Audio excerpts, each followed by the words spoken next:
Assalamualaikum warahmatullahi wabarakatuh. Perkenalkan, nama saya Muhammad Arif Paulijan dengan NIM 2219111210047 dari PSKPS FKIK ULM 2022. Di sini saya akan menjelaskan anatomi jantung, pembuluh darah, dan sistem respirasi manusia. Yang pertama, jantung atau cord merupakan organ muskular berongga yang bentuknya mirip piramid dan terletak di dalam selaput perikardium. Lokasinya itu di dalam mediastinum, yaitu sebuah rongga dalam kapum torak yang terletak di luar paru-paru. Secara garis besar,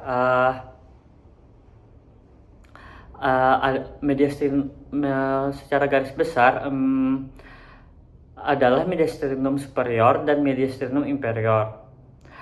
Mediastinum inferior ini dibagi lagi menjadi 3, anterior, medial, dan posterior.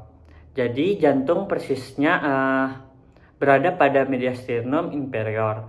Yang media selanjutnya yaitu untuk permukaan dan batas jantung. Kita harus tahu bahwa jantung ini berhadapan dengan struktur lainnya di sekitar. Yang pertama yaitu basis cordis. Nah, untuk basis cordis ada dasar dan ada puncaknya yang disebut dengan apex cordis.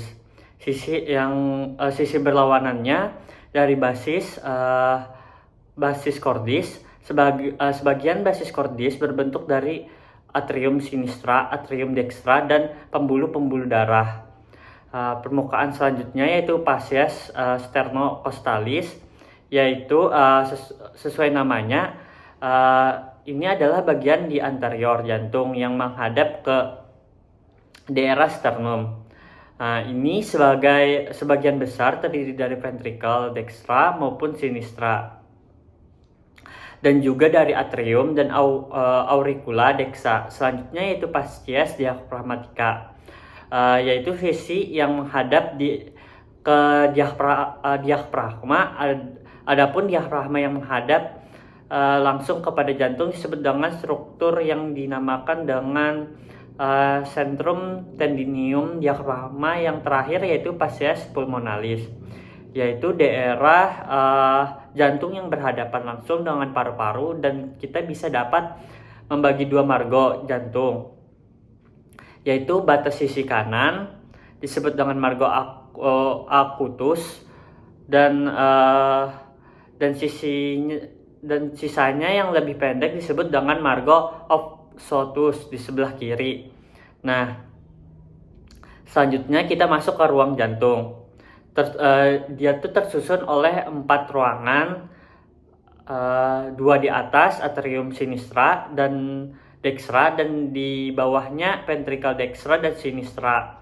Atrium dextra sebagian landasan darah pertama dari segala penjuru tubuh. Di sini kita dapat jumpai 3 pintu. Pintu masuk darah kotor atau kayak karbodioksida dari branchiocefali. Lengan dan kepala masuk melalui vena cava superior, dari bawah oleh vena cava inferior. Dan satu lagi khususnya dari jantung itu sendiri dibawa oleh sinus coronarius. Selain itu, pada atrium juga terdapat struktur yang merupakan sisa dari jaringan embrionik yang disebut dengan fossa ovale. Kita balik ke atrium, lapisan otot pada dinding. Atrium ini disebut dengan musculus pectinati. Yang selanjutnya adalah darah yang berkumpul dari atrium dextra. Ini melanjutkan perjalanannya menuju ke ventricle. Ventricle dextra. Selanjutnya ke ventricle dextra. Yang perlu diingat bahwa dari atrium tadi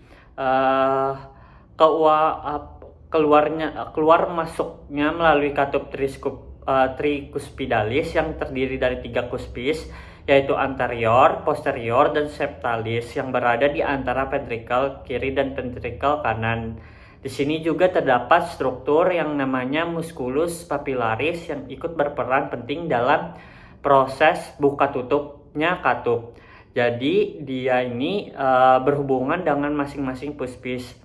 Nah, melalui struktur yang disebut dengan kordat tendinia, kalau tadi struktur dinding atrium disebut dengan musculus pectinati, kalau pada ventricle disebut dengan trabecula.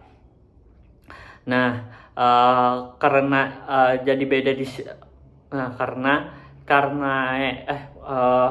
trabecula carinae. Jadi bedanya di sini juga ada struktur yang disebut trabecula sector marginal. Nah, jadi ini adalah sebagian jalan pintas impuls listrik biar lebih cepat, terus menjangkau seluruh dinding ventrikel. Kemudian melalui katup pulmonal, darah melanjutkan perjalanannya menuju organ paru-paru untuk melakukan pertukaran darah karbodioksida menjadi oksigen. Kemudian setelah dari paru-paru, darah akhirnya siap diedarkan ke seluruh tubuh. Nah, kemudian darah itu tiba ke jantung melalui atrium.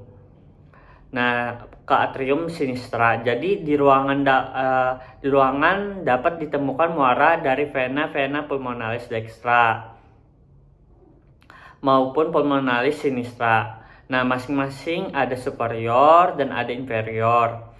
Jadi total ada 4 vena pulmonalis superior dextra, vena pulmonalis inferior dextra, pulmonalis inferior dextra, vena pulmonalis superior sinistra, dan vena pulmonalis inferior sinistra. Sama seperti di atrium kanan dan ada struktur yang disebut fossa ovalis dan dinding di dalamnya disebut dengan musculus pectinati. Dan tadi belum sempat dijelaskan bahwa masing-masing atrium dilengkapi dengan struktur yang menyerupai daun telinga.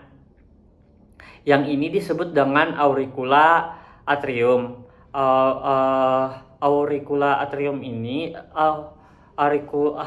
auricula atrium sinistra dan atrium dextra ini disebut dengan auricula atrium dextra. Selanjutnya menuju pos terakhir,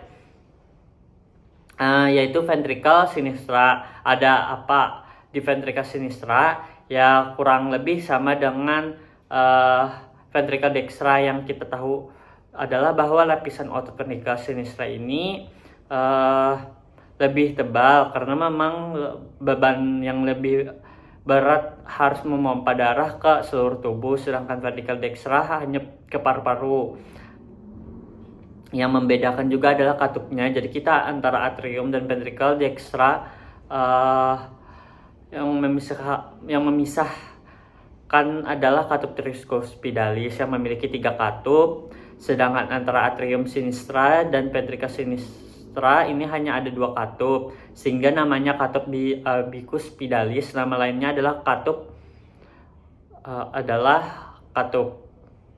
4 katup jantung yang kita bahas, atrium ventricular, artinya antara atrium dan ventricle adalah velvet atau katup tricuspidalis. Dan di sini strada vulva bicuspidalis atau mitralis, dan katup yang menuju ke paru-paru sesuai namanya saja disebut palpa turunki pulmonalis atau katup tricuspid. Yang mengenal ya, ada yang menuju ke aorta disebut katup aorta. Nah, biasanya kelompok katup ini terungkus ke palpa pulmonal dan palpa aorta disebut dengan katup silmunar. Rangka jantung, per definisi rangka jantung ini adalah cincin-cincin fibrosa atau jaringan ikat yang mengelilingi ostium atau lubang katup-katup yang tadi kita bahas. Sedangkan anulus fibrosus sinistra kemudian ini adalah anulus fibrosus dextra. Selanjutnya adalah trigonum fibrosum sinistra antara aorta dan atriovaskular. Kemudian trigonometri brosur dextra antara kedua katup atriovaskular dan katup aorta. Selanjutnya kita lanjut ke pembuluh darah. Nah, pembuluh darah merupakan komponen utama dari sistem peredaran darah, sistemik, dan paru yang mendistribusikan darah ke seluruh tubuh. Nah, di sini ada 3 jenis utama pembuluh darah: arteri yang membawa darah menjauh dari jantung, percabangan menjadi arteri yang lebih kecil di seluruh tubuh, dan akhirnya membentuk jaringan kapiler. Terus di pembuluh darah ini fungsi arteri adalah membawa darah dari jantung ke parivar tubuh atau menuju ke paru-paru. Kita membedakan arteri jenis elastis aorta arteri yang berada di dekat jantung, dan arteri jenis muskular, kebanyakan arteri branchialis dan femoralis. Darah melintas melalui arteri dengan diameter yang terus menyempit sampai mencapai arteriol dan memasuki suatu jaringan kapiler. Tempatnya terjadi di pertukaran oksigen antara darah dan jaringan. Terus vena pada sirkulasi sistemik dan katup vena menghantarkan darah dari perifer tubuh kembali ke jantung. Pembuluh darah ini mudah mengembang dan berfungsi sebagai reservoir vena dari sirkulasi sistemik membawa darah yang kurang oksigen. Terus vena sirkulasi paru membawa darah yang tinggi oksigen. Nah, kebanyakan vena adalah vena penyertai komitan, yakni vena tersebut berjalan berdampingan dengan arteri sesamanya dibandingkan dengan arteri. Perjalanan vena bervariasi dan tekanan darah dalam vena jauh lebih rendah. Nah, vena kapiler dan panula adalah bagian dari sistem bertekanan rendah. Pada sirkulasi darah sebagian besar vena mengangkut darah melawan gaya gravitasi. Oleh sebab itu, vena besar ekstremitas dan daerah leher bawah mempunyai katup, yaitu katup vena untuk mendukung aliran darah vena kembali ke jantung, selain katup otot dan denyut arteri. Hanya kalau ada katup vena juga mempengaruhi aliran darah vena. Panah yang mengarah ke atas menunjukkan arah. Terus katup menutup sebagian besar tubuh, mempunyai sistem vena superficial di bantalan lemak subkutan yang berhubungan dengan sistem vena yang berjalan sejajar dan arteri. Terus di situ ada namanya vena renalis. Terus ada vena cava superior, terus ada vena splenica, vena cava inferior, terus yang di bagian paha itu ada namanya vena formalis dan vena profunda femoralis. Di bawahnya ada vena popliteal, vena parva, vena tibialis anterior dan tibia posterior.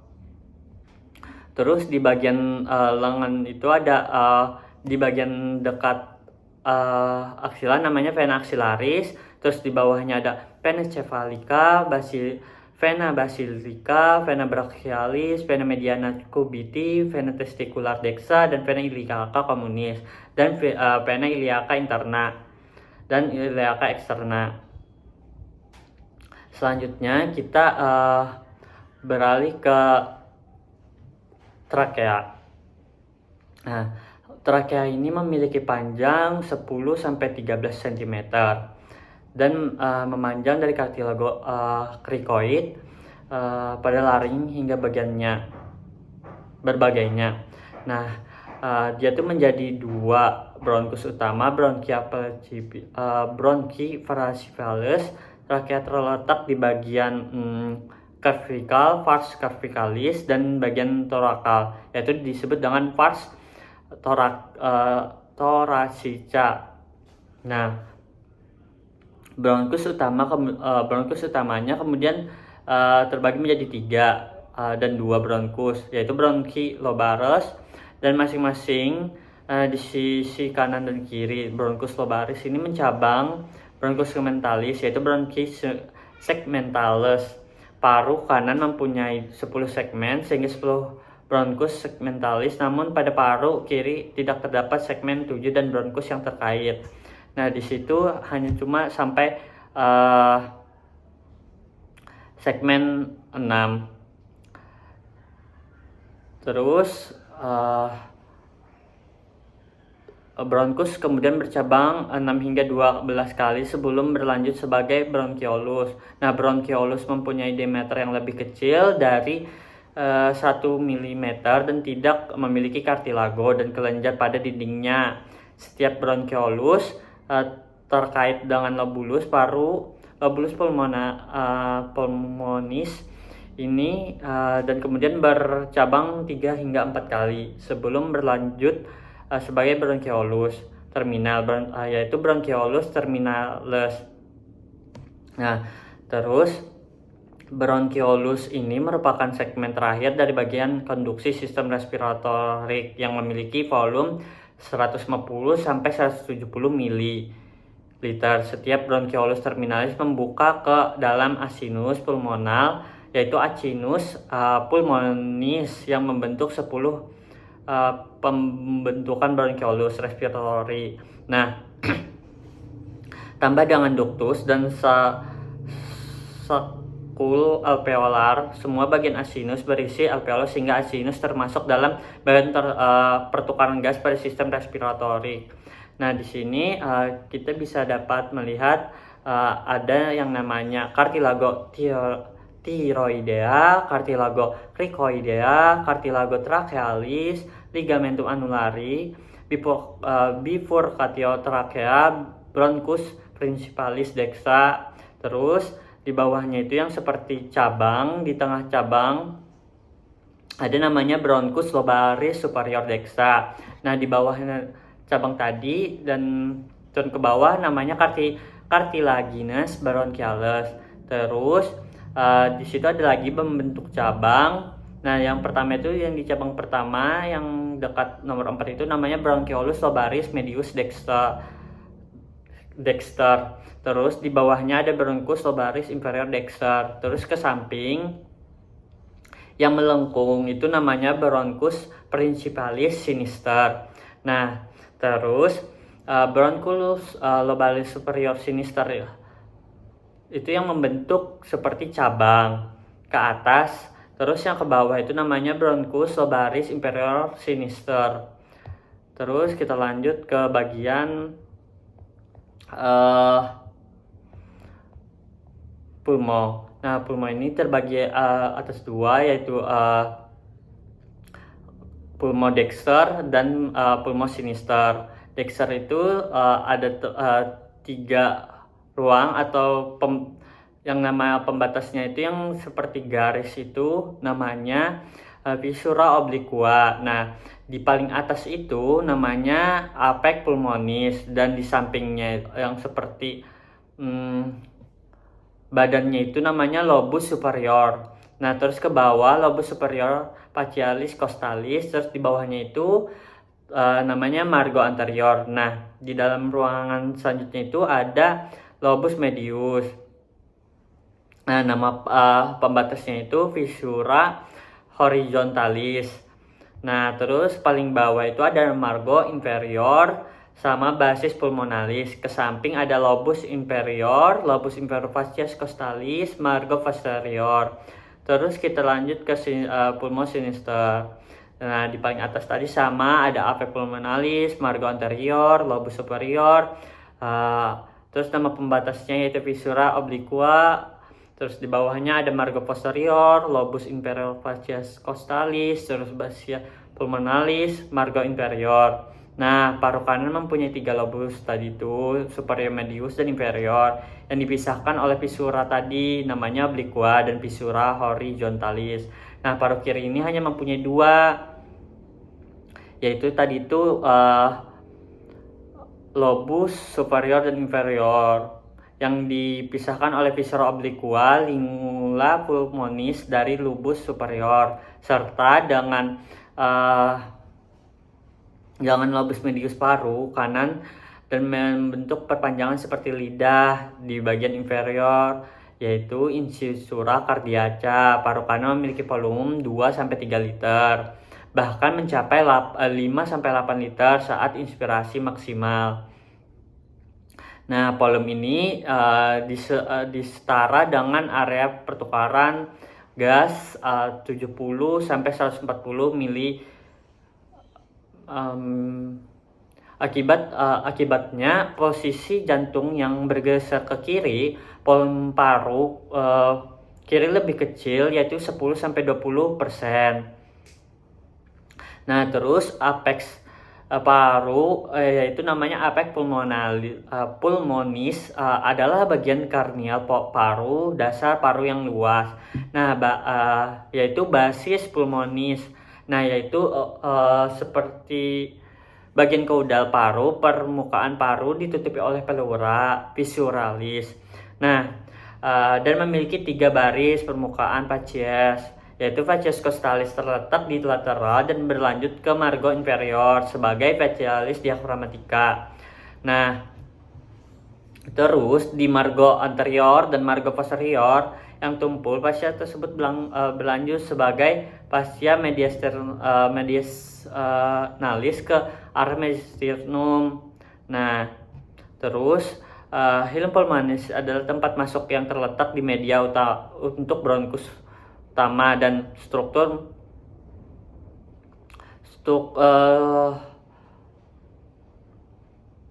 neurovakular ke paru yang juga